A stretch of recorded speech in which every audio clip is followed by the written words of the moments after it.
Good afternoon, everyone. We are going to start our next pitch session.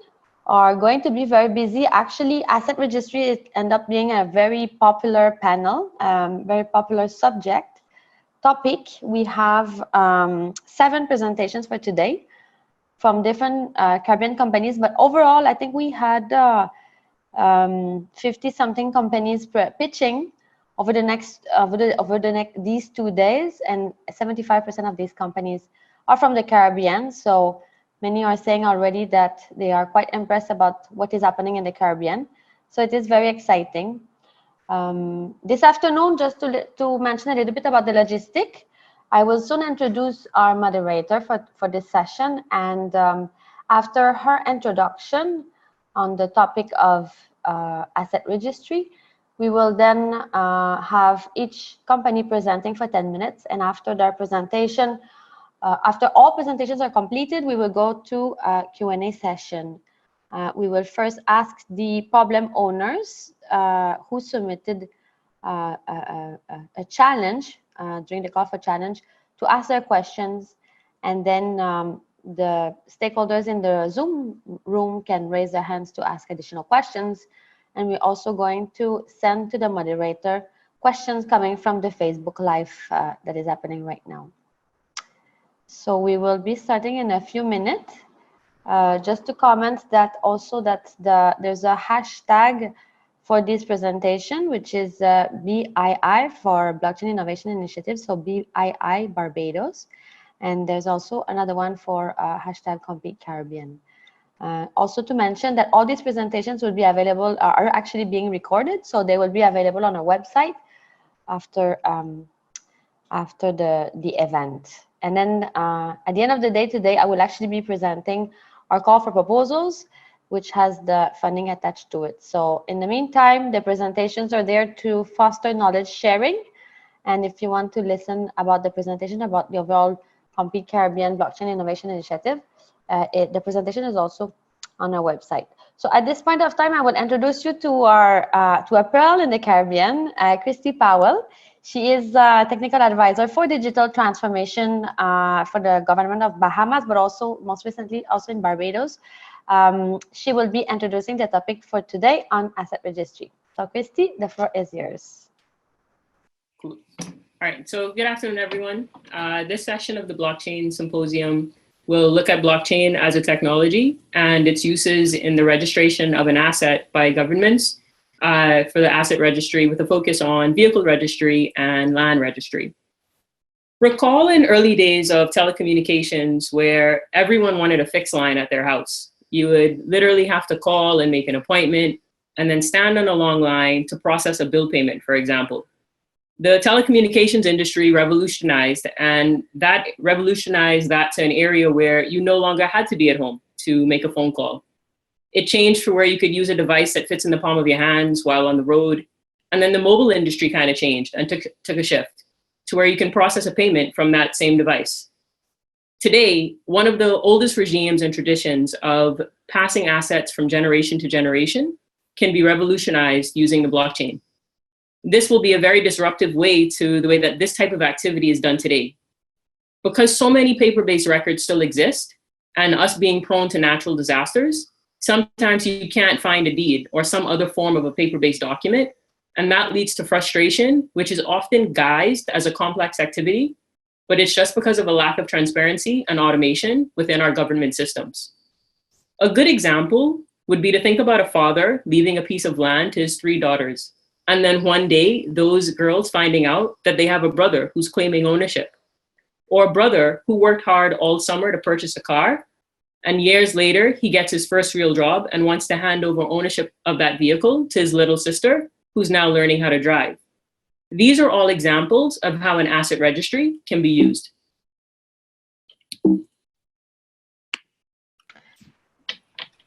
The features of an asset registry on the blockchain that exists, which makes it very attractive for these types of initiatives, are really centered around data inconsistencies, as well as issues with tampering of records, damage, as well as lost.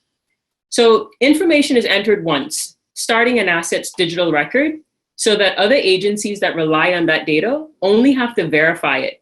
So there's no longer a need to re-enter the same information over and over. And time again, that's exactly what happens within our government agencies today. Information is also stored using cryptography, meaning that every asset on the blockchain ledger gets securely encoded with a unique identifier that allows for protection and tracking of that asset. Blockchain technologies operate using consensus, such that if a new record, like a property asset, is added to the blockchain, its authenticity is verified based on whether it has a legitimate connection to other nodes within that very same network.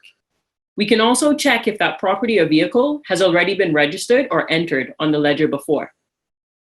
Blockchain allows for a distributed storage of networks, where information can be seen and added to the network by permissioned parties, without having to rely on intermediaries or a centralized authority, such as a national land registry, allowing anyone to have access to those records beyond even the hours of operation of 9 to 5. Today, if you wanted to perform a transaction of a sale, for example, this image would look very different. You would have lots of wires representing telephone cables, connecting different people making phone calls, and an image of long lines of buses that you can see that you can actually go to that piece of property to verify its existence. And also people moving to and fro different buildings representing ministries and agencies. But with the advent of a blockchain model paired with an off-chain model, you can experience a whole new world. As blockchain could theoretically store all relevant information on properties, buyers, and sellers on an online platform, it could streamline many of the individual and still largely manual steps that are currently employed to establish the trust needed to facilitate these types of transactions. At the top of this diagram, we have the users, who you would need to do contracts with real estate agents, buyers, and sellers, for example. The asset in question, for example, a piece of land or a vehicle, can be described by its attributes on the blockchain. Additionally, you would need to verify information with the land registry, changing vehicle ownership, by communicating with the blockchain and perhaps making a payment with a credit card processor with a third-party system that exists off the chain. In this model, we're relying on interconnected systems. Imagine a world where you're importing a vehicle and you hand the custom officer a VIN off your vehicle, and that's it, no other information required. Your customs officer can then use that same information and look in a system to verify that information and find out the information that you were about to spend hours searching for, like the make, model, and year, just to complete that application form correctly. That record from inception now begins your vehicle's digital journey through the vehicle registration to insurance payments for the lifetime of that vehicle. With the vehicle asset registry, the brother who wants to gift his vehicle to his little sister now only has to go to the licensing authority to prove he is who he says he is. And I'm sure proving his identity using one of the digital identification tools already discussed. He can then switch the title of that vehicle to his little sister, and because she's young and of Generation X, she was born with a digital footprint. Another example is car registration fees are calculated according to a number of different factors, including the car's age, make, and model. Registration for newer cars is typically higher than the registration for older cars. If two conspirators decided to game the system and use the VIN off of an older car for a brand new Tesla, they could evade the taxes and pay a lesser amount. But with systems like the blockchain, we can avoid mistakes like this from happening. The three daughters in my earliest statement know how difficult land registry is in the Caribbean region. A young man showed up one day claiming to be their father's illegitimate child. However, the son claims entitlement to the property on the basis of a gift to him by his father during his lifetime. You can imagine that this isn't so out of hand in the Caribbean, which gives the son the right to complete claims to ownership over that land. In cases where the deed of the gift was made by the father during his life and it was reduced to the blockchain ledger, this would be a way of settling that potential dispute because of the transparency that it would generate. That deed of gift can now be verified Although it would create more drama in the family, as a matter of law, the blockchain would clarify the various entitlements to ownership by being on the blockchain. Despite the promises of the blockchain, there are several fundamental challenges for its implementation in all countries that can caution its hasty introduction to markets. Perhaps the two biggest hurdles are that the input themselves would have to be accurate and digital. In particular, once data is recorded on a blockchain ledger, it cannot be changed. So it would be critical to cut out registry errors, fraud, and corruption in advance of its introduction. Digitization is also essential because it permits hashing, which is the underpinning of cryptography. Most developing countries still operate with a paper-based map files that are largely incomplete, leaving the significant challenge of digitizing and updating records to accurately reflect property and ownership characteristics. I'm excited to hear how the pitches today will tackle these issues and present suitable options to solve this problem. Our pitches will look at solving issues with unregistered vehicles that remain on the roads owing to a lack of real-time systems that integrate with licensing authorities in the public sector to insurance companies in the private sector. Also, looking at land registry systems and how they will protect owners through a new validation system that is more secure than paper titles, easy to search, and access in processing of sales, or should a natural disaster strike, and insurance implications include validation documents.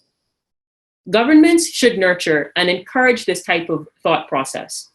I'm excited that St. Kitts and Barbados are open to these types of ideas, forming public-private partnerships, because the truth is governments can't build every system for themselves, but fully outsourcing isn't the way to go either.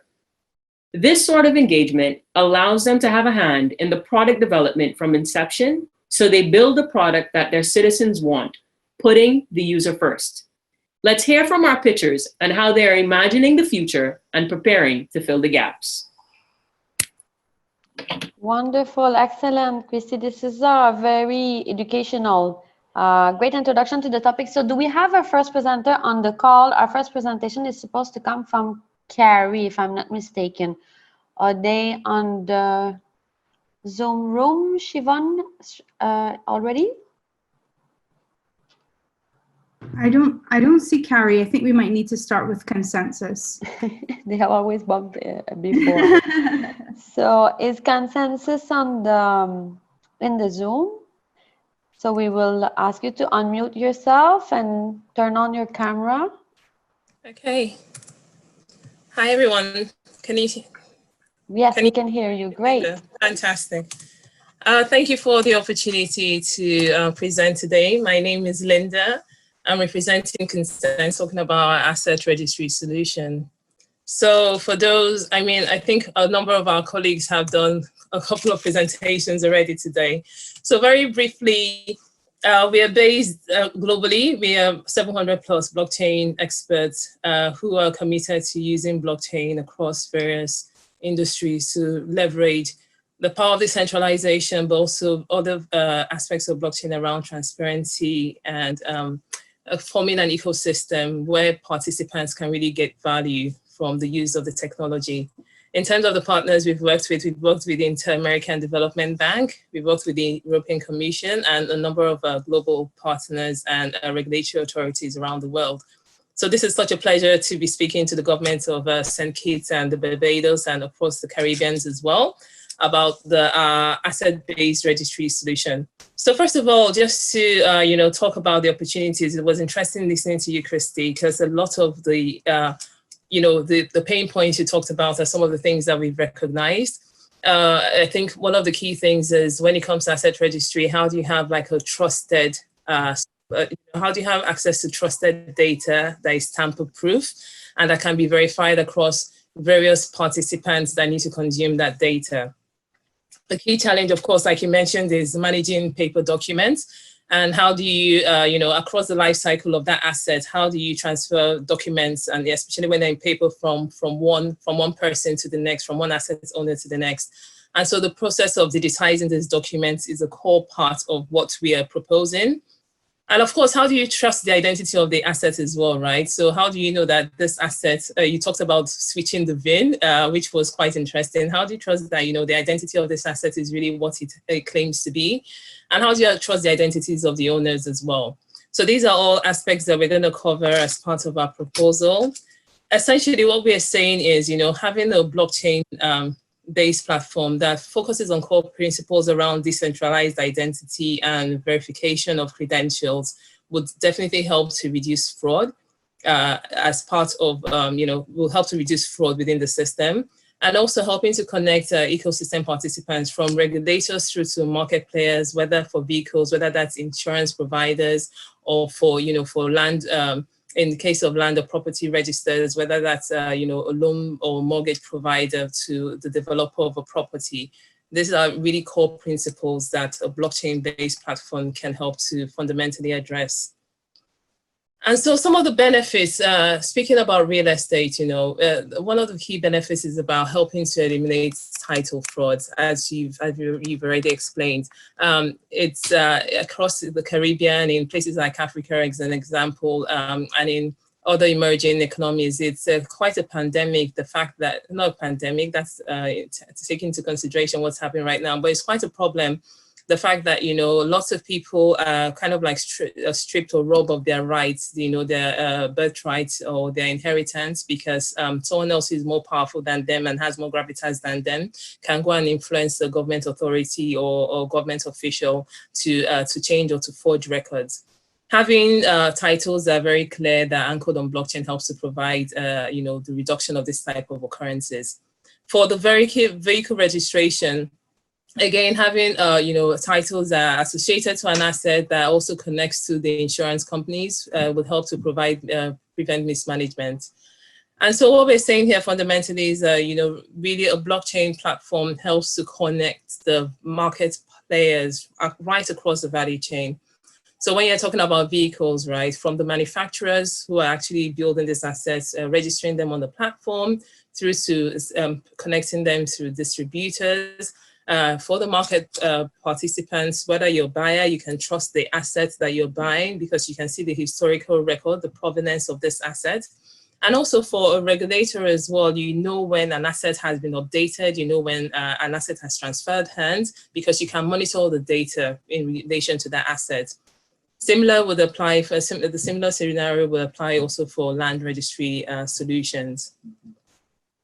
And so our proposed solution is we have a platform which we call Consensys Codify. And really, what would happen here? And in general, the generic idea of this is a land or vehicle authority from the point of origin, from the point of the initial registration, whether it's a new parcel of land that is being allocated or it's a new vehicle that is being registered, you could create a unique asset token, which we, in this case, will term a title token. And then you can register this on the government's registry, which is anchored on the blockchain. Straight away, what you're helping to do by registering unique identifiers of these assets on the blockchain is you're helping to break down data silos. By connecting this registry to a platform that connects an ecosystem of participants, for example, you're helping to provide the trusted data with regards to this asset onto the platform. And as part of this, people can make informed decisions as to how they want to, whether they want to trade with this asset. If an exchange takes place, the new asset owner is automatically updated and issued a new unique credential, which in this case we call an ownership token. The ownership token is tied and intricately linked to the title token, so that you know that for this asset that has been created with this title token, this is now the new owner of this asset, and all of that is anchored onto the blockchain, so that as a regulator, for example, so you're the land registry, you could actually go there and then you can see that this title or this property used to belong to Mr. Robert, and he has decided to hand it over to, Miss Susan, who's his sister, or vice versa. What I'm trying to say here is that the transparency this platform can provide is quite significant, as well as the access to data in near real-time format. And so taking the vehicle scenario that we talked about, if this is done in a vehicle registration scenario, an insurance company can, confidently go onto this platform, gain access to this platform to look for a particular registration, vehicle registration, and verify the registration details, verify the ownership details, and make a confident decision as to how to insure this asset.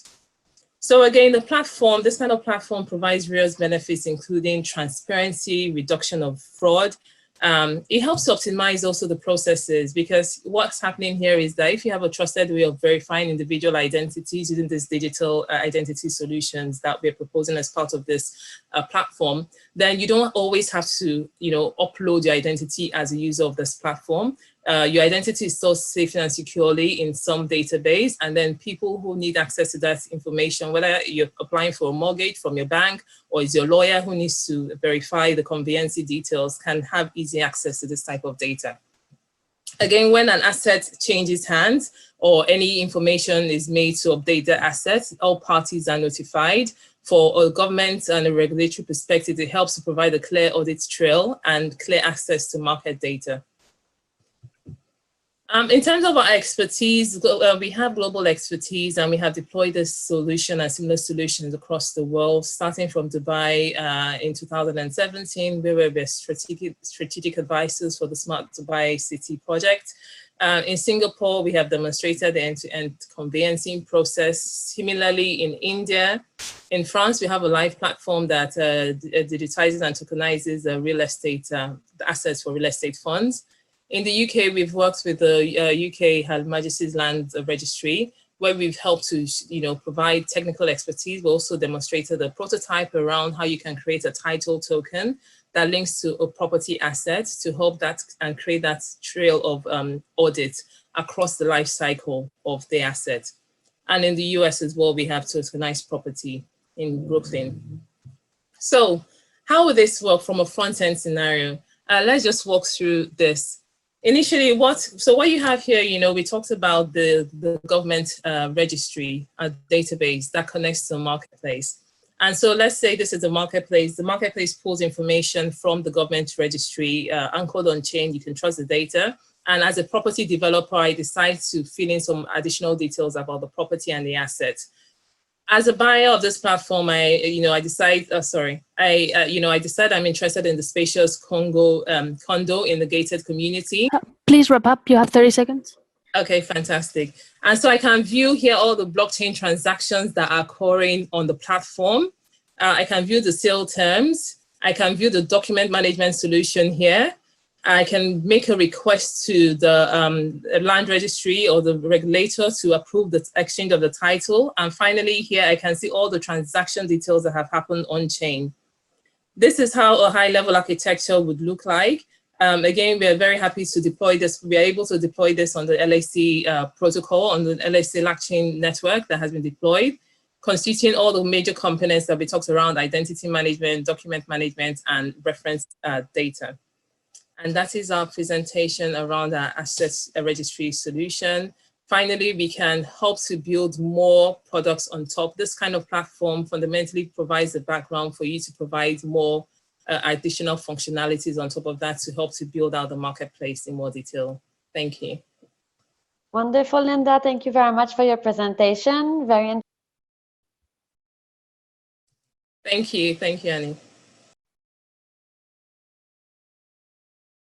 DevelBlock. Do we have them on in the room? And if so, please turn on your camera and audio. Yes, we're here. Great. The floor is yours. Let me share the screen.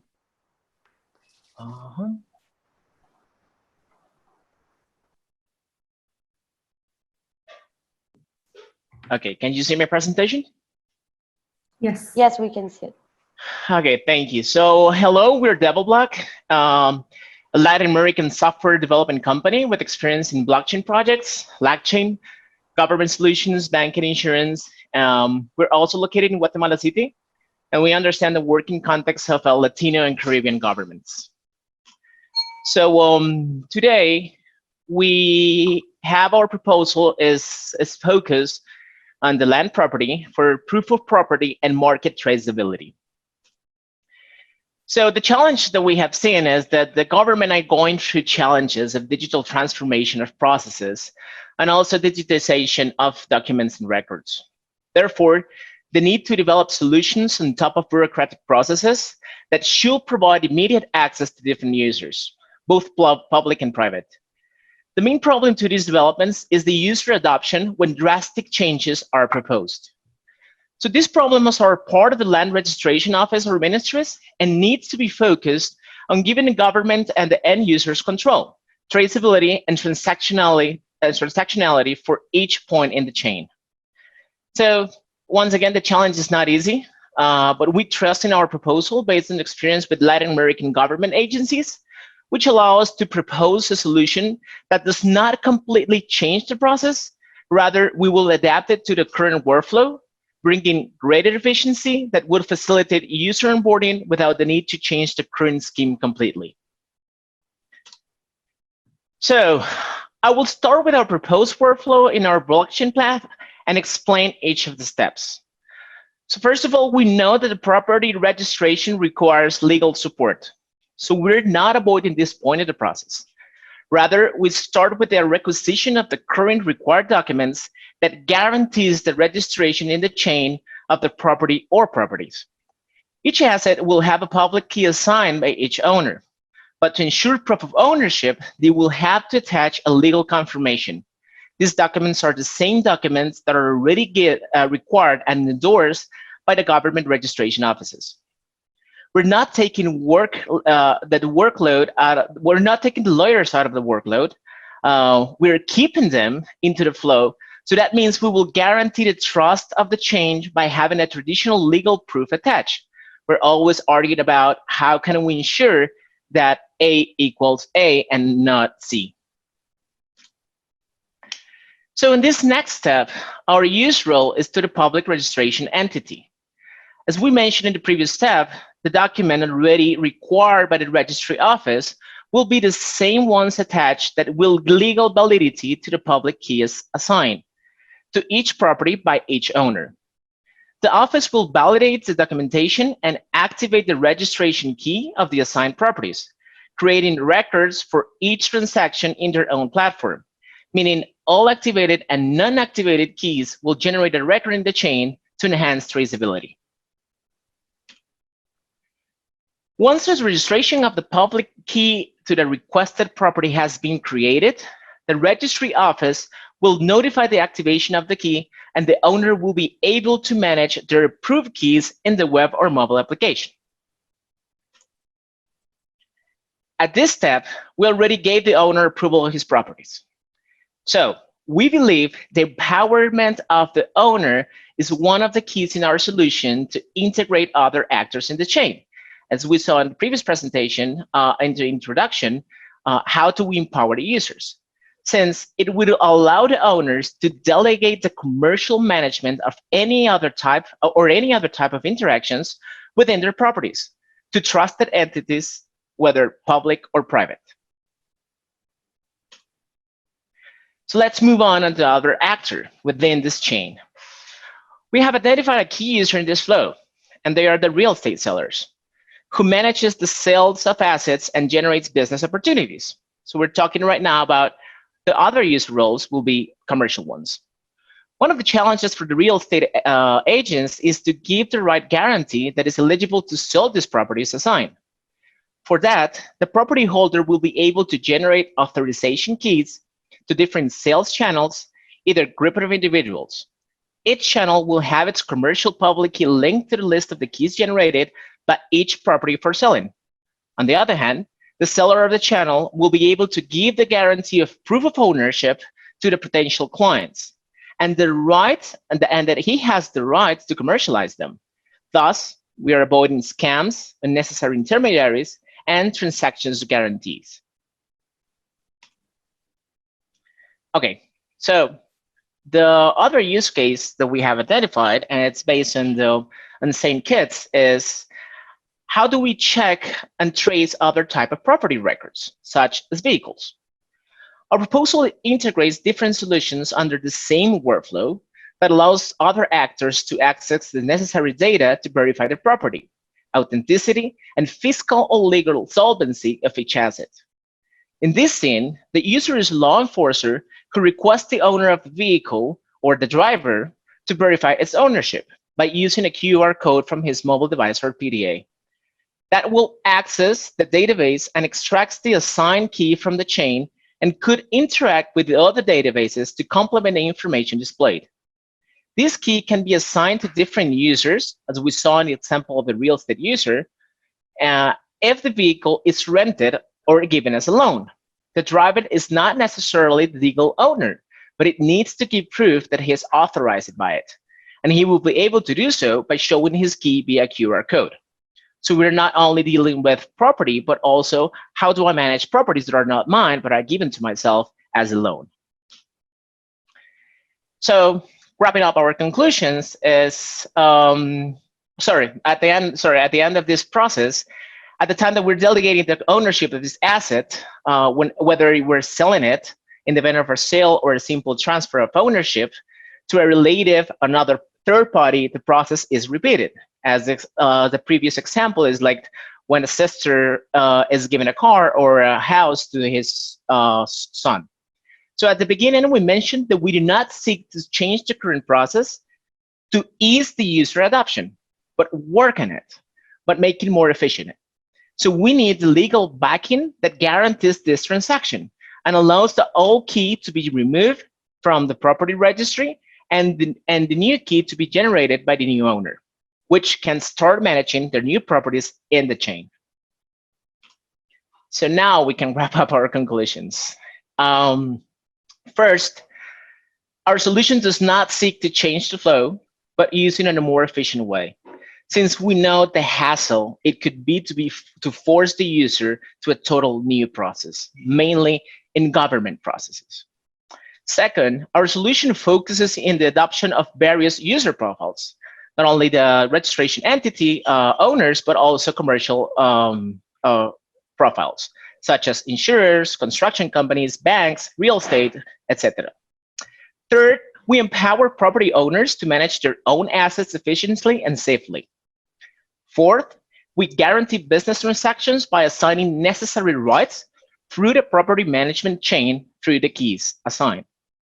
And last, we're flexible to public processes and interconnect our systems to other solutions, blockchain or non-blockchain solutions. And my last slide is just to tell you a little bit about the team. Here are the co-founders of DevelBlock. You see, they might seem intelligent, but not handsome. We have been collecting a vast experience in designing, developing, and implementing software solutions.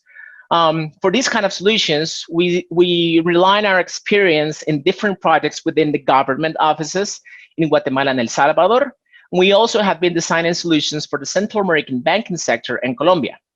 Also, telecom industries that manages complex data and user processes.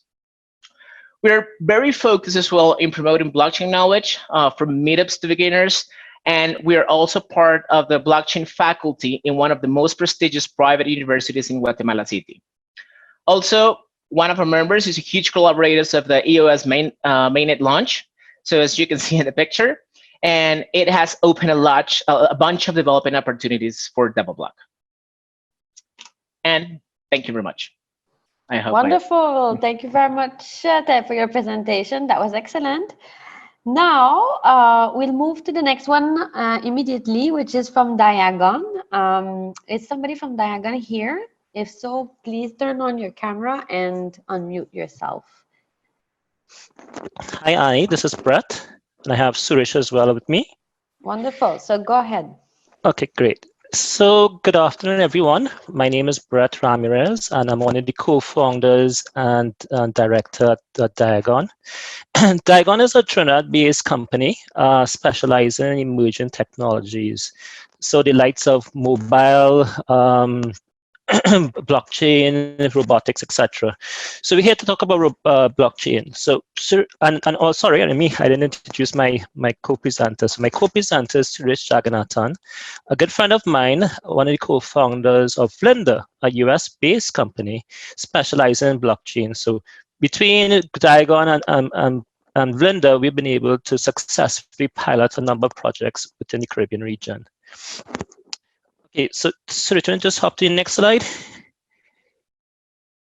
So in terms of vehicle and land registration, these topics are topics that are very close and dear to my heart. They're ones that I'm very passionate about. My wife works in the mortgage, worked in the mortgage industry and now in the legal industry in terms of real estate. I myself did consultant work in banks and legal entities, as well as in one of the islands around the vehicle registration. And what I know now, right? If I knew back then in terms of blockchain, this is a world changer, right? This is a complete game changer for us. In terms of vehicle registration in particular, if you ask anyone in the Caribbean, a citizen, what are some of the pain points? This is probably one of those, probably second to passport registration, as well as pointed to as one of the most problematic areas for a citizen in terms of the friendliness of the service. Okay, as well as in my experience, there's a lot of money that passes through in terms of vehicles being registered, transfer of ownership, changing of chassis numbers and all these things. And there has been significant loss, right? Significant loss. I think this is I have to applaud the problem owners for bringing these two use cases. And to me, blockchain, as I said, is a game changer. Just using basic principles about immutability, the provenance, things that our past presenters spoke about. So I'm not going to repeat them. But when you couple the potential of what blockchain presents and you lay on that other solutions such as DID, you have a very solid solution that will bring about much more efficient vehicle land registry systems, not to mention the whole element of fraud being eliminated. So in terms of just very quickly who we are, in terms of little things that we have done a lot of work around provenance in the manufacturing sector. Right, so be able to trace a product and to validate authenticity, to get the whole chain from where a vehicle may have been purchased and where who has previous owners. Similarly for land. Okay, in the DID space as well, we had a very successful pilot. Most recently, a carnival ban in Trinidad where the entire masquerader system is on blockchain and was able to afford a lot of very useful features, including IoT, etc. Okay, so that's us in a nutshell. But I mean, again, I'm going to kind of move away from the theoretical side of it. I want to turn it over to Suresh, kind of walk you through our solution as it is, which is really focused on vehicle registration. But as you know, it could easily be mirrored to land registration. Suresh, can I turn it over to you, please?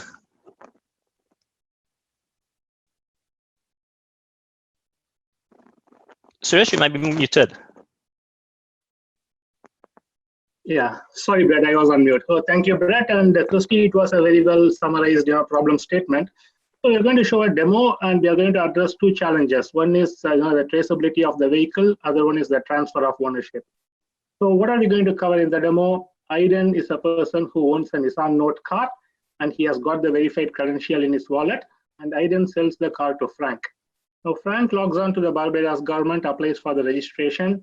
Barbados government verifies Frank's ID and they transfer the ownership. How do they transfer the ownership? They send a notification to Aiden. Aiden confirms that he is selling the vehicle. So they invalidate the vehicle registration that's owned by Aiden.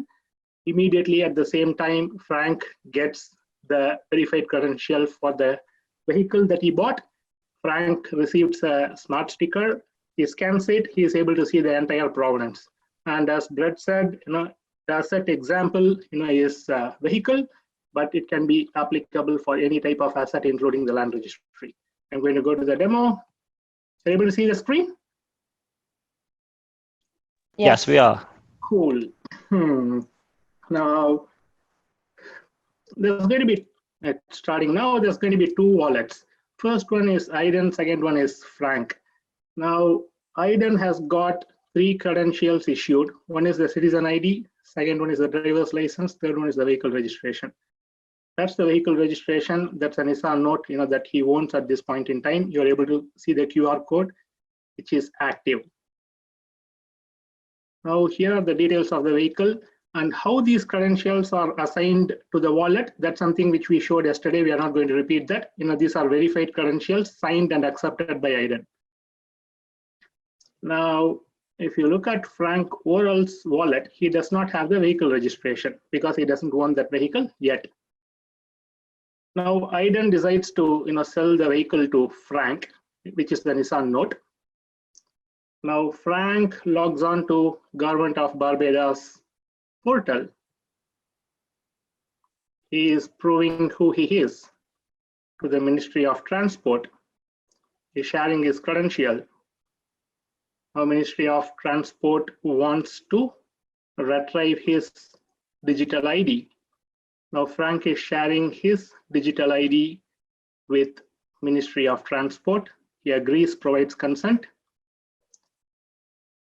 Now, the Ministry of Barbados received the ID and they are confirming that the request for verification is complete, which is done. Now, the next step is to transfer the ownership. Ministry of Barbados logs into the portal. They are able to see the request. Here's the request. They choose it. Now they want to transfer the ownership. They click the issue button. Two things are going to happen. And I'm going to pause for a moment. At this point, the two things are going to happen. As I said earlier, a request will go to IDEN. IDEN will consent that he is selling the vehicle and the verified credential will be invalidated and it will move to the wallet of Frank. Now, Government of Barbados has already verified. They are issuing the credential. So you're able to see the notification that went to IDEN. He's accepting and providing consent that, yes, indeed, I'm selling the car. It's not going to be mine anymore. And if you go to the vehicle registration, the QR code is invalidated. He doesn't own the verified credential anymore. And by the way, all of these things are happening in blockchain, and it's all verified credentials in the wallet. Now, the verified credential is issued to Frank. Frank just signed using his key and then accepted the credential. That shows up in his wallet. The QR code is valid. It's a valid credential. And now we are able to see all the information of the car which showed up in IDEN's wallet earlier. Now, officially, Frank owns the car now. Now, the Government of Barbados is shipping the smart sticker to Frank, which confirms the proof of ownership that goes in his car. Now, the second part, the provenance is what we are going to show. Now, Frank taps the smart sticker that was received from Government of Barbados. Here you go. The entire provenance is shown. It's a Nissan Note. The green shield confirms it's authentic. It's imported from Singapore. That's step one. The record is in blockchain, which is in Ethereum, and it's imported by Simpson Motors, a renowned importer in Barbados. That's second step.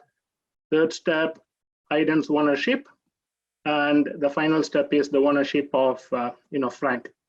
Here we go. Now, those are the 4 steps of the provenance. And IDEN and Frank, they are in Barbados.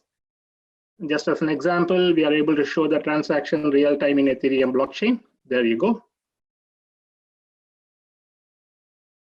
And that completes the demo. Now, 2 points to convey. Number one, the asset can be anything else, right? At this point, what we showed is vehicle. So the asset can be land or it can be anything else. Likewise, the transfer of ownership can be with other set of people as well. It also enables the entire ecosystem. In this particular example, we showed the ecosystem where Please wrap up. You have 30 seconds. Sure. A couple of Barbadian government agencies, they're part of the ecosystem, but it can be expanded to banks and insurance, and assets can be different too. That completes our presentation. Thank you. Thank you, Suresh. Okay, this is great. Thank you so much. If you can unshare your screen, and now we'll move to the next presentation, which is from Innovation 10X. Do we have Innovation 10x online.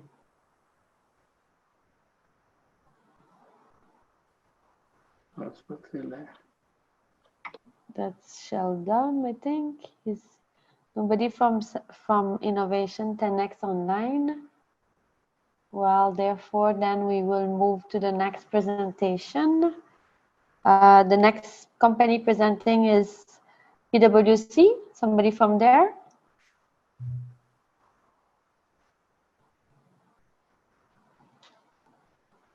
Not also, because I had heard that all the companies were logged in before. Anyhow, so then, and Lily, I see Lily logged in.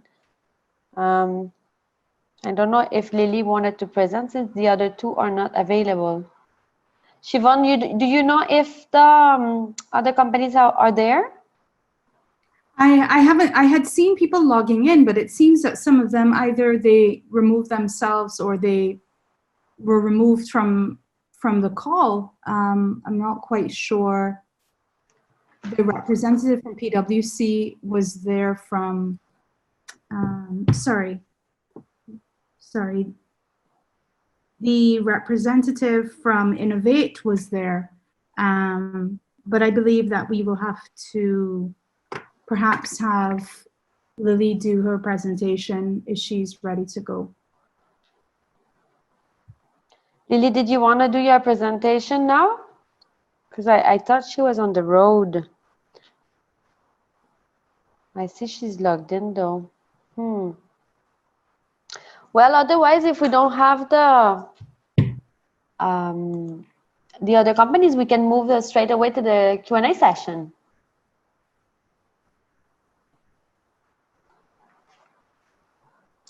Should we do that then? I think we should go to the Q&As because I think if the representatives have not logged back in, or if they do within the next 10 minutes, we can have them present after. Okay, great. Well, then, Kristie, we can ask you to facilitate the Q&A session then? Yeah, that's fine. Video. Okay, so if anybody has a question, we can all ask questions from each other, and we will also text questions to Kristie via the chat. If you also have questions, you can send it via the chat, and if there are questions from Facebook, we will also submit them via text in the chat group. So I can see Lily there. Lily, she's not ready to present really, but if she wants to, we can open up. So go ahead with the question and answer then. Okay. Is anyone from St. Kitts or Barbados on? I don't see them right now, so that's fine. So I have a couple of general questions for the group, and I was more curious, and anyone can answer this. Maybe 2 or 3 of you can pick.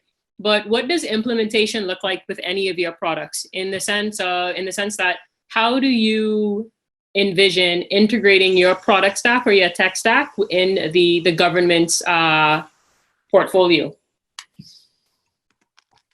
Hi, this is Linda. I'm happy to get started on behalf of Consensys. So what we have is a platform that has been built in terms of the stack has been significantly built, and integration. And so in terms of the application layer, like we showed you, a lot of the products are already live and in production.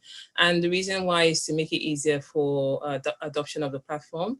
And so integration from that perspective would mostly be from the UI perspective to make sure that the user flows and the user journeys are in line with your existing business processes and how you want that reflected.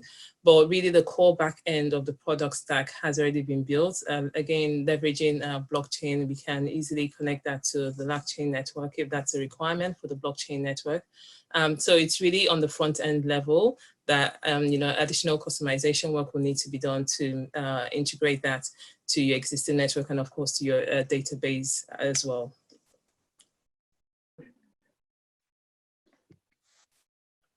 So yeah, from a DIAGON Flutter standpoint, so whatever we have built is compatible with LangChain and Ethereum protocol. Integration is something which we'll do using API. Our system is API driven, standard API protocol 2.0. So as long as each of the ecosystem players can open up the APIs, we can integrate.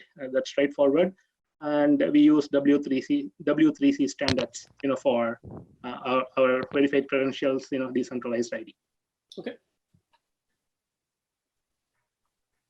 Hi, my name is Estuardo from DevelBlock, and the way we see the integration is, like we said, we don't want to change the current workflow. What we see is using the current system to make an adaptation just to add the less requirement fields. In this case, what we propose is just to add a simple public key of the owner created, and the workflow will work the same. The most impact will be seen in the user. They will be able to download a simple app in any app store to see their properties, but they will be created by the government office that will use what they currently work with.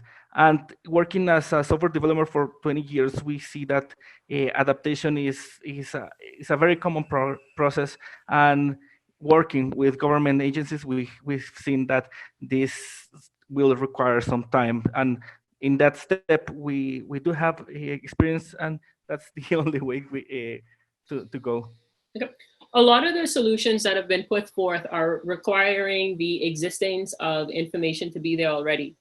In the absence of any digitization that any government has, so in a world where St. Kitts and Barbados has no digital record, what are some of the solutions what are some of the creative solutions that you have in order for us to digitize those records or to get that information in a system? We see the introduction of the registry only when, like you said, the new cars are mostly going to be registered and not the old ones. When you sell a house, a property, then is where you start the process. You will not have like a queue of 2 million persons trying to register the property. That's not going to happen. That's going to take a lot of effort, and we don't see that happening. What we work with is like trying to implement in the current workflow. And if the government agency doesn't have a system, a traditional a centralized database with all information plus a field for the blockchain key is very simple to create. We don't need like 2 billions to create a simple database just to register who owns which car, which model, etc. So if it's easier to create a new solution other than trying to integrate two different systems. So that's a good thing. Okay. This is Manu from Consensys. So we anticipate that you may not have all these processes online currently. So one of our land registry solutions mainly emphasizes that you may still have paper documents that contains that essentially represents the title. So solution includes an option where you'll be able to scan those documents and just digitize them, attach them as a PDF and tie it to the record. So you only enter minimal information that's required to be online. The rest of the information may still exist in traditional paper documents, which is scanned and loaded and tied to the main asset, the tokenized asset. And also we envisage that the users may not be equipped to handle the keys on their own in their cell phone or something. So our solution includes the keys being managed by the platform. So for a user, they just create a traditional login. They're able to come into the platform. The Consensys Codify Assets platform can manage the keys for them, and they log in with the traditional, whatever identity mechanism that they already have, or they could just create a login, and then do their transactions. And the key signing happens by the platform on behalf of them. And we plan to use a security token that also provides additional capabilities. Like say your identity was stolen and somebody forcefully transferred without your permission, the government would still be able to go and rectify those, make corrections. So we account for, we put in processes in our platform that allows you to override or to be able to make precautions to be able to recover, kind of take in consideration, like in the real world, you wouldn't be able to do a pure blockchain solution from day one. We have practices for cancel correction flows. Yeah, so I think it's point in time, right? So we can approach it in two separate ways. Anything, as DevelBlock explained, right? Anything new, it can follow or leapfrog to the new process, wherein the historical document set, that can be moved to the chain in phased manner, right? You need not move 2 million documents at the same time, right? You could move the document as required by the newer set of process. I think the phased approach would always be ideal. It's important to identify the right pilot, get some new wins, and the point in time, anything new, go with the new process, but anything old, take it in a phased manner. That's how we would approach it.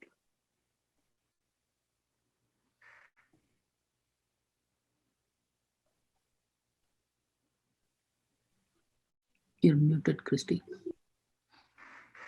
I said I wasn't sure if anyone else wanted to take a stab at that same question, or if we wanted to. If not, I can just move on to the next one. Nope, we're all good. What does a pilot look like with any of with either of these solutions? How do we get started? Worker from DevelBlock. Sorry, do you want to go, madam? Okay, so what we see as a pilot is, first we need to sit down with the registration agency or government office at St. Kitts and Barbados. We need to open out the complete workflow and define what is the current workflow. As we said at the beginning, we don't want to change all the steps because the user adoption could be a hassle. So we need to open up the processes and start identifying where is this digital asset or digital information that St. Kitts and Barbados has, and start to build in within our flow on top of it. So on top of the workflow they have, on top will be our workflow in the chain using the blockchain and integrating all the systems. So first, we could define a secure bunch of users from the country or the ministry will decide what users could start, either as new car owners or new transactions from properties from land property to another ones, or could we grab a set of data that is currently within the system and we start digitizing and see what will be the workflow. But it's important to have a pilot first to identify what are the process hassles and what are the problems that a user adoption will have in managing digital assets from the legal perspective, from the registration, and from the end user in managing commercial points as well. So for the commercial ones, we will need to integrate as well either real estate or any other commercial point that we can test our proposal and test the model that we're proposing. Wonderful, Kristie. Can I interrupt here? Because I can see that now we have Innovate at 10X that has joined the room, and they were actually scheduled a little bit later, so that's why they did not join so far. Maybe if I can, we can allow them to do their presentation.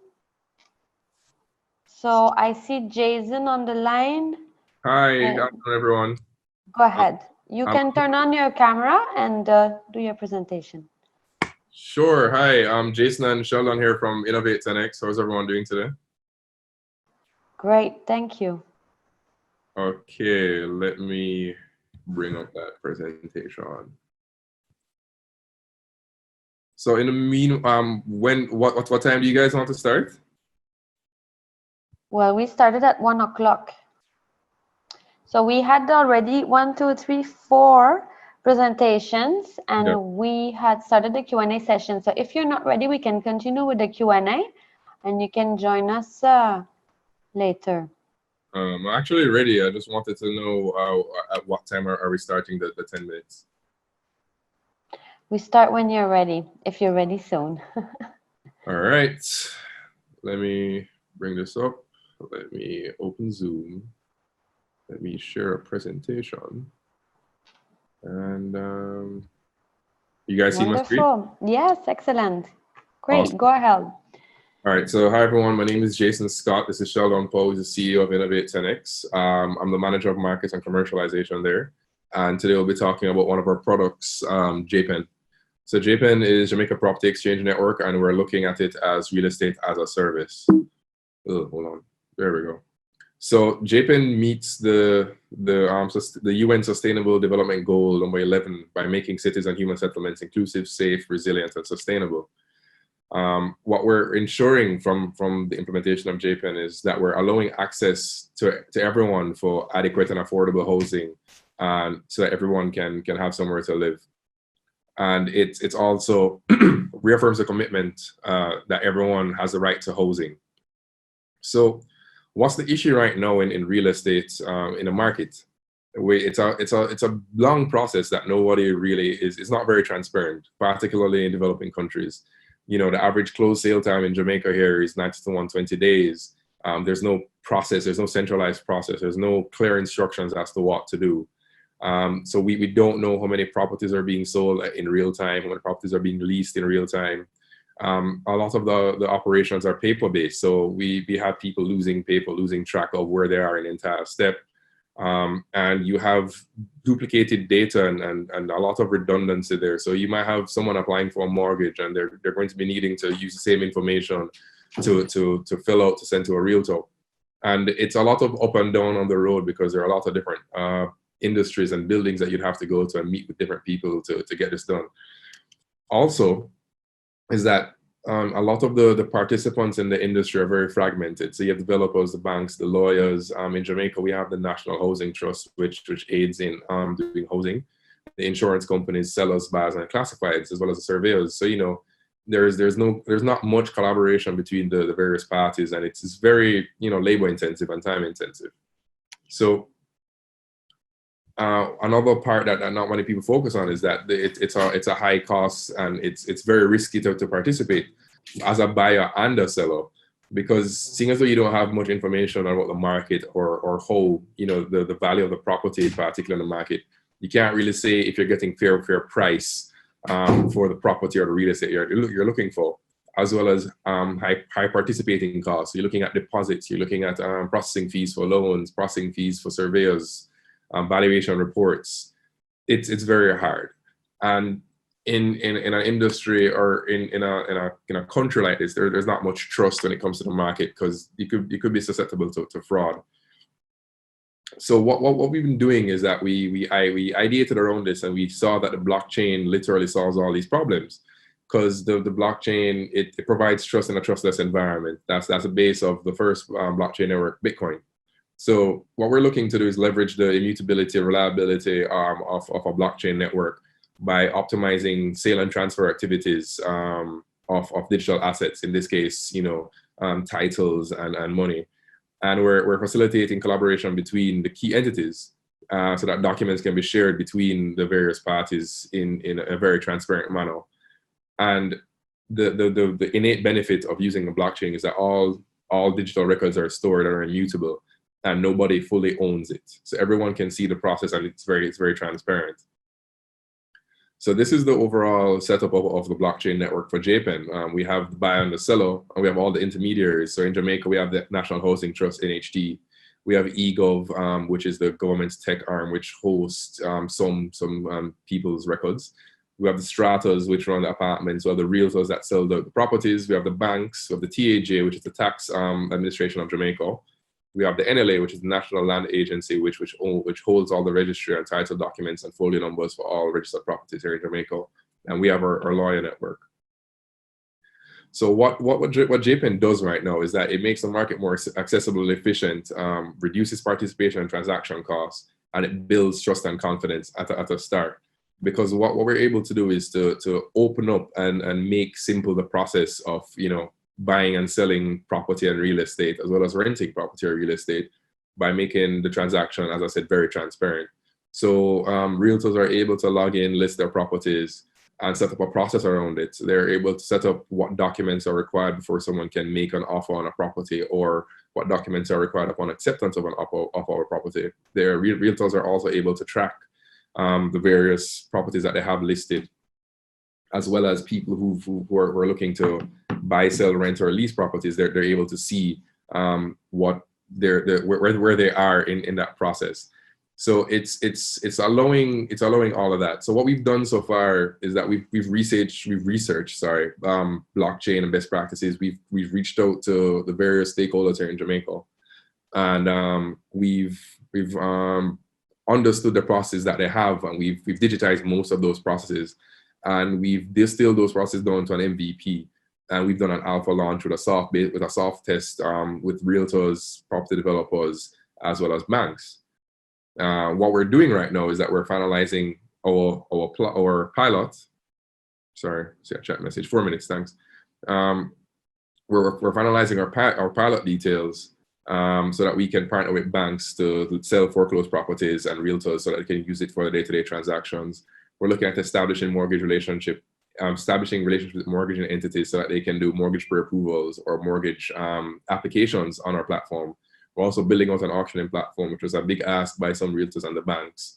And we're going to register a company that owns the entire IP and management of this. And that's JPEN in not so many words. Here are a few screenshots of the platform. The top left is our homepage. The top right is a login page. The bottom left are listed properties with search categories, and the bottom right is what a realtor would say. So the active offers, as well as the various offer prices and offers made on particular properties. The top left, you're seeing the listing details around a particular property. Top right, you're seeing what an offer looks like, so the offer process as well as the documents required. The bottom left, we're seeing the document management process for an active sale. So that's after the offer has been accepted. The realtor or the real estate agent would require some additional documentation. That's being managed down in the bottom left. And in the bottom right, we actually have templated contracts that are part of our system that we invite lawyers to participate on and make edits to. And you can see the version history for the various documents that are being edited on the platform. And that's Jamaica, that's JPEN, well within time. Open to questions.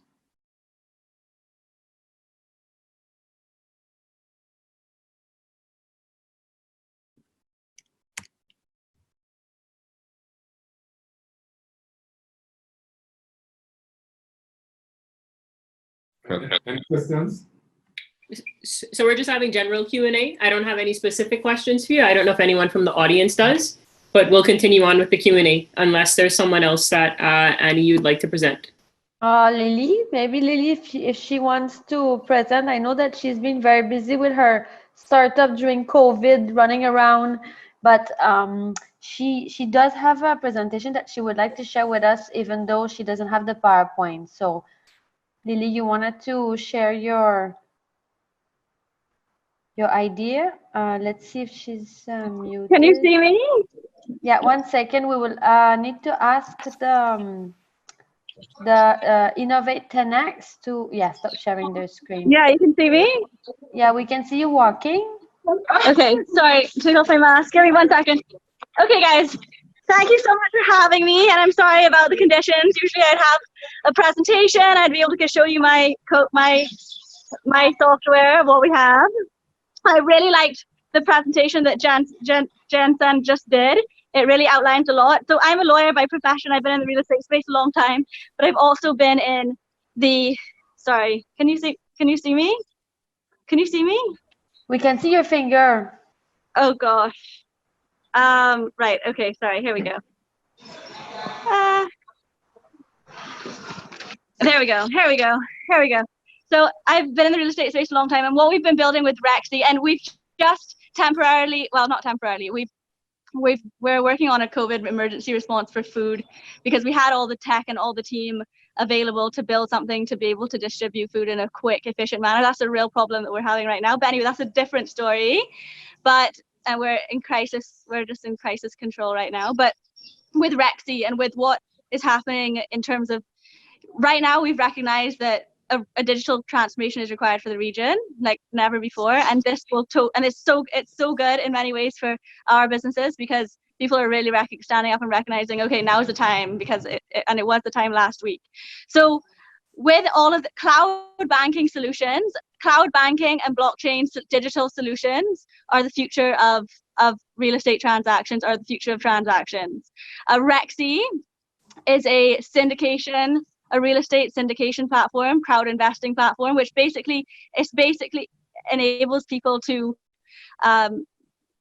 crowd invest on projects like this mall, this community mall. The community could come together and crowd invest the equity on a mall like this, and then have the right to the dividends on it. Or let's say a desalination plant or something, or a hospital. Like right now, we're trying to mobilize resources in a different way that we haven't been able to before, right? We don't have any foreign investment. We have a lot of Barbados dollars. We have a lot of need, and we need ways to really manage the resources. So that's what Rexy does. It's a combination of multiple different technologies. Cloud technology is massive.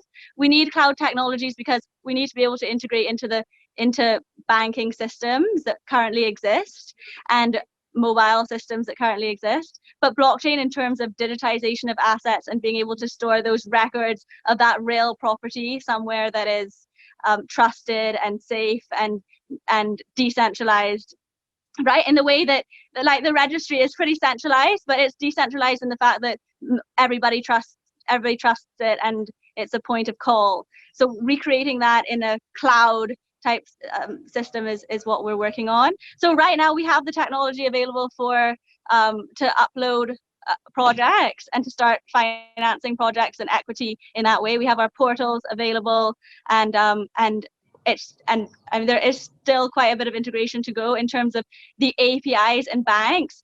I don't think we're going to be able to get away from, we have to work with the banks. We need to help them to work with us and these new types of financial solutions, which are really cloud banking solutions. We don't have a cloud banking infrastructure in the Caribbean at all, but if we don't utilize cloud, we're going to have a really difficult time plugging in APIs for payment. So like, and I know I have 10 minutes here, but it's really come to terms with what we've done in delivery. This is off, but if you have a delivery platform and every single driver needs to be paid in real time or right after per delivery, with the current banking systems that we have, they cannot plug into an API that can plug into software that can pay these guys in real time. So we still have to do, either we partner with a payment application like money, which can plug into software that can pay in real time, or we're stuck paying people at the end of every day, like in the manual world that we used to live in, which we can't live in anymore. So in order to scale anything, everything needs to be engageable. Cloud is certainly a very good way to go. Blockchain and cloud combined is certainly a very good way to go. That's what we're doing with Rexy.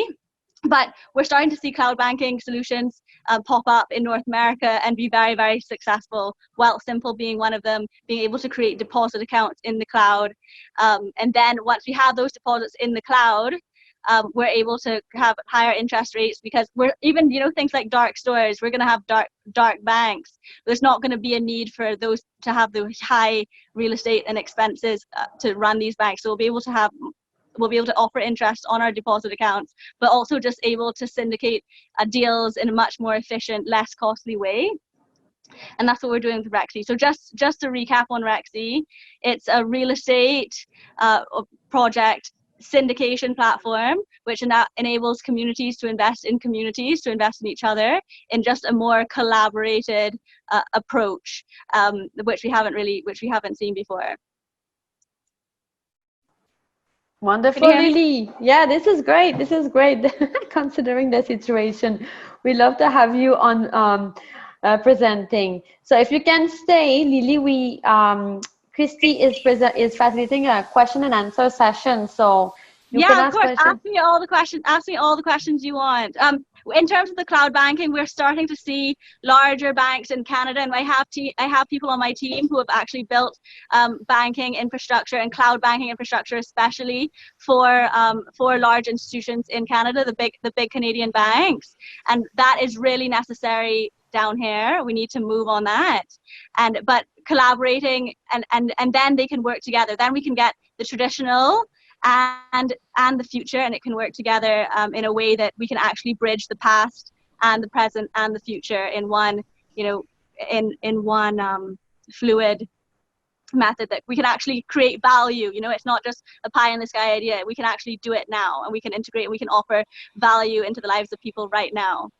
But it takes collaboration. I think that's what this time is about. It's like, how can we all work together to create something that works so that we can serve people? Great. Excellent. So I don't know if everybody knows the functionality to raise your hand, or since we're a small group in the Zoom room, we can also perhaps open up for questions. So however you want to. Hi, this is Ramit from PwC. Hey. Are all the presentations over? Yes, all the presentations are over. I know that PwC was scheduled to present. So, well, if Kristie has no objections, then we will allow you to do your presentation. Yeah, this is Sanjay from PwC. I think our time starts in about 2 minutes. So I think, were we on time or did we miss? No, you're on time. It's just that we had some companies that did not join. So we moved on to the Q&A session already. But go ahead with your presentation. Okay, great. Thanks. So, Ramit. Thank you. And thank you. My name is Ramit. I'm part of the PwC team. And Lily, I see you there wearing a mask. So I hope you are safe, and everybody on this call. You know, it's difficult times, and it's really a difficult time for all of us. Anyways, I'll start with the presentation. I'll quickly give a brief of PwC. So PwC has been working with public and private sector with the development agency. Sorry to interrupt, but can you show your video camera and turn on your camera and show your presentation? Because I think right now you're speaking and we see Lily, so it sounds strange. I will share my screen. Thank you, Lily. Thank you. Okay, is my presentation over, or do you have questions for me? Because I need yeah, go ahead, Lily. We have questions. We will manage a question and answer session later. Okay, all right. Thank you, guys. Have a good one. Thank you, Lily. Good luck. Okay, just with the start introduction of PwC. So I think we have been working with the public and private sector across the Caribbean island, and we have presence across 10 countries, and over 1,200 resources work on public and private sector in this area in Caribbean. So I think we understand the local context. And as far as the assets are in consideration, I think these are probably the best two government use cases for blockchain. I would specifically want to talk about our experience of working in the land registration and vehicle lifecycle. So in land registration itself, we have been working on almost 5+ engagements globally, including the Her Majesty land management system in UK. We have also looked at a country level land record management system for Mauritius. And we are also working with the 3 different provinces within India, looking at how to take their current land records and land registry systems to a blockchain-based system.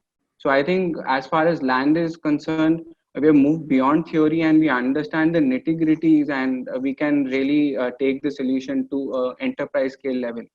In terms of vehicle lifecycle, we are IT consultants for one of the largest vehicle management system in the world, that's in India. And also we are working with one of the province in India to take their current the current vehicle systems, integrate all the different vehicle driver and other systems of police systems and other systems to come out with a comprehensive vehicle lifecycle management system. So I have my colleague Soumya, who will just very quickly take you through the vehicle registry system, the solution which we have. Soumya, over to you.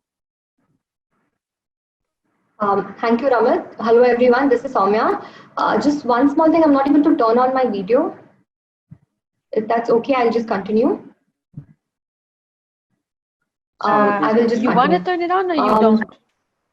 Okay, go ahead. I want to, but I'm not able to. It says that. Okay, Shivan, she's the one who can. Yeah. So let's see if she. Actually, not an issue. I can continue. I have no issues like that. Okay, so let me just continue. I'll start. Okay, I think it's working now. Okay, thank you. Let me start by talking about the major concerns that the solution is going to address. Firstly, there's a high number of unregistered vehicles and false license plates. So these vehicles cannot be tracked or monitored. Now, this automatically leads to revenue leakages because of tax evasion. Also, as we know, a vehicle life cycle has multiple stakeholders involved. And most of these stakeholders operate in silos, like there's no real-time data exchange that is happening. This is also one of the reasons why vehicle-related service delivery is always time-consuming and cumbersome. One more major problem is that of abandoned vehicles. Now there's no accountability to these vehicles, and they pose a environmental security hazard because anybody can do anything using these vehicles. Now moving on to the solution. So when all these stakeholders come onto a blockchain network, it creates a 360-degree view of the vehicle. Now, some of these stakeholders could be full nodes, that is stakeholders who need to both read and write into the network. For example, it could be the licensing authority or the dealer. Also, there could be some nodes who can only be read-only nodes, like light nodes. For example, maybe the Department of the Ministry of Finance and the citizen, the vehicle owner, that is. Now, let me quickly take you through the user journey of this solution. So what we propose is that when a vehicle is imported, the chassis number of the vehicle is entered into the blockchain ledger by the customs department. Now this number will be the unique identifier of the vehicle. So any transaction that happens on this vehicle henceforth will be recorded onto the ledger by different stakeholders against this one number. Also, we know that the problem statement had asked for banks and insurance providers and police to be read-only entities, but we strongly feel that these nodes, these entities should be allowed to write into the ledger because details like loan status or insurance and claim details, or let's say accident history or information such as information like a vehicle is stolen or blacklisted or anything, such information is very important. And these can really help in making the ledger comprehensive. Also, one more thing we propose is that the license plate is embedded with RFID tags, so that the police personnel who are on ground are provided with handheld RFID readers. So the police will be able to access the ledger on ground, like when they're on the road, they'll be able to access the ledger and read vehicle details through this license plate. Also, we propose that anytime any changes are made by any of the stakeholders on the ledger, the owner should always be informed through an SMS or an email alert. Let me quickly move on to the benefits of the solution. So firstly, like I said, it provides a 360-degree view of all vehicles, and it's stored in a tamper-proof ledger. And there's provenance and traceability of every transaction from vehicle import to destruction. There's availability of real-time information to all the stakeholders. There's prevention of fraudulent transactions, like it could be an unauthorized sale or anything. Better checks on revenue leakages, reduction in turnaround time. Also, like we saw in the previous slide, we need banks and insurance providers and the dealers to be part of this network. And one amazing thing about blockchain is that they can all be onboarded very easily while they continue to use their existing IT systems. We don't need them to abandon what they have and come on to some new system. And one more major opportunity is that of data monetization, because people who want to buy used cars, or let's say insurance agents and such people can always benefit from vehicle history, vehicle details. So these details can be monetized. That's one of the benefits. That's all from my side. Over to you, Ramit. Thank you so much, Soumya. I'll quickly take you through the point of view which we have in terms of land registry. Before we jump onto the solution, we did a bit of analysis of the land registration and land record system ecosystem which we have currently in St. Kitts and Barbados. So what we understand is both Barbados and St. Kitts follow dual registration systems. While the number of procedures for registering and giving a title to a person vary, 6 and 7 to be precise, both of them are at a different level of computerization where land registration is concerned. And currently, both of the countries are committed to revamping their current land records and registration systems. And few of the problems which we have seen is in terms of securing the land titles, maintaining a provenance of ownership, and promoting the ease of doing business is something which is something essential which the governments want to undertake. So both in our history of working on land records, and especially on land records on blockchain, I think there are a few challenges which we have seen. The first one is in terms of information silos. Currently, across a lot of countries, I would say, there are multiple registers which exist, which record various attributes of the same parcel or the same property. For example, there are a revenue department, there is a registration department, there are local governments. All of them record some aspect of land, be it area, shape, size, location, ownership, and all of them are currently recorded in different systems which are not connected. So there are a lot of information silos. Also, in our experience, we have seen some fraudulent transactions and cases of impersonation as well, which are a big revenue loss to the government and for the individual himself. And largely the processes are inefficient. For example, a citizen needs to go to multiple government departments or make multiple visits to a government department in order to get a sale or a sale purchase of a land itself.